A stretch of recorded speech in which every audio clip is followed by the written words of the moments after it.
Alors, j'étais à Chicago la semaine dernière et il s'est passé un truc qui m'a juste ébahi. Un truc complètement dingue que tu verras jamais en France. Et un indice, il y a quelques semaines sur la chaîne, on avait parlé du nouveau permis 2020 et une certaine nouveauté avait déchaîné les foules dans les commentaires. Donc juste après le générique, je vous raconte tout ça et mon petit doigt me dit que ça va encore faire jaser.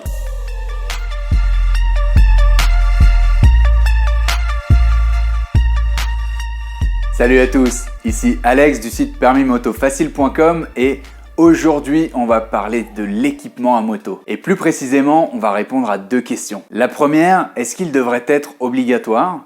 Et la deuxième, comment intérieurement est-ce qu'on décide en tant que motard de porter son équipement ou pas? Et juste avant de commencer, je vais vous demander de faire trois choses. La première, vous abonner en pensant à bien activer la petite clochette. La deuxième, likez la vidéo car dès qu'on dépasse 100 likes sur YouTube, les algorithmes mettent en avant la vidéo, ce qui permet à plus d'apprentis motards de découvrir le contenu de la chaîne. Et la troisième, restez bien jusqu'au bout de la vidéo puisque je vous expliquerai comment télécharger notre nouvel e-book gratuitement. Ça se passe à la fin de la vidéo.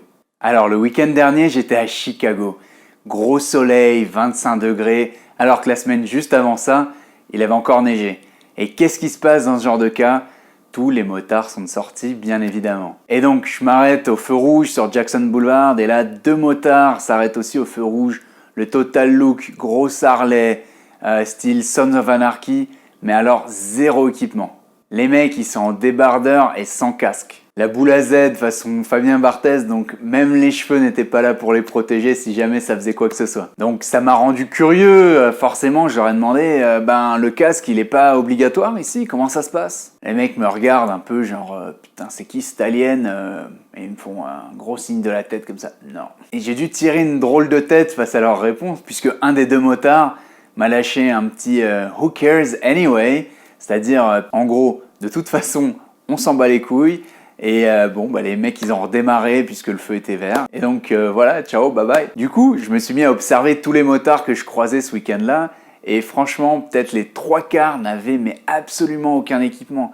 Genre, je parle même pas des gants CE ou je sais pas quoi, mais pas de casque, pas de veste, rien, aucune dorsale, walou. Du coup, direct, ça m'a fait penser au débat dans les commentaires sur la vidéo du futur permis moto 2020 qui parlait de rendre obligatoire l'équipement CE le jour de l'examen. D'un côté, on avait ceux qui étaient plutôt pour, qui trouvaient ça quelque part normal que le gouvernement l'impose d'un point de vue sécurité motard. Et de l'autre, les contre, qui trouvaient ça abusif et qui trouvaient que c'était une atteinte à leur liberté personnelle de faire ce qu'ils veulent en moto. Que en gros, s'ils voulaient rouler sans équipement et potentiellement se buter, c'était leur affaire. Et entre les deux, il y avait ceux qui étaient plus ou moins, pas neutres, mais presque, qui admettaient que l'équipement motard tel qu'il est, en cas de gros accident, ça ne sauve pas forcément la vie de la personne, mais que c'était quand même la seule chose qu'un motard avait sous son propre contrôle pour minimiser les risques en cas d'accident. Donc,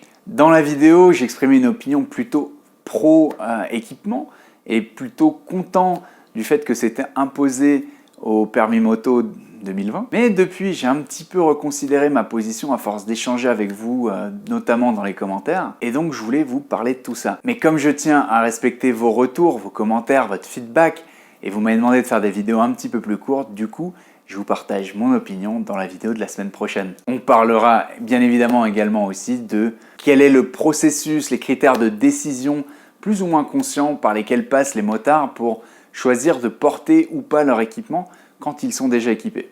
En attendant, je suis quand même assez curieux de savoir ce que vous auriez fait à la place de ces motards à Chicago, où le port du casque n'est pas obligatoire. Qu'est-ce que vous auriez fait? Vous auriez dit, c'est pas obligatoire, c'est pas dans la loi, j'en mets pas. Ou quand même, vous auriez senti que c'était important et vous auriez quand même mis un casque pour protéger votre tête. Allez, on se voit dans les commentaires où vous allez me raconter tout ça. Donc, dans cette vidéo, on a vu que certaines personnes à Chicago, aux États-Unis, choisissaient de ne pas porter d'équipement du tout en dépit des risques apportés par la moto. Et même si je partage mon opinion sur le sujet que dans la prochaine vidéo, je pense que vous avez compris que je suis quand même globalement assez pro-équipement. Donc si vous êtes dans votre permis moto et que vous souhaitez savoir comment bien choisir votre équipement, parmi plein d'autres bons conseils, alors je vous invite à télécharger notre nouvel e-book spécial préparation du permis moto C'est gratos, ça se télécharge très facilement sur le www.permismotofacile.com/je me prépare.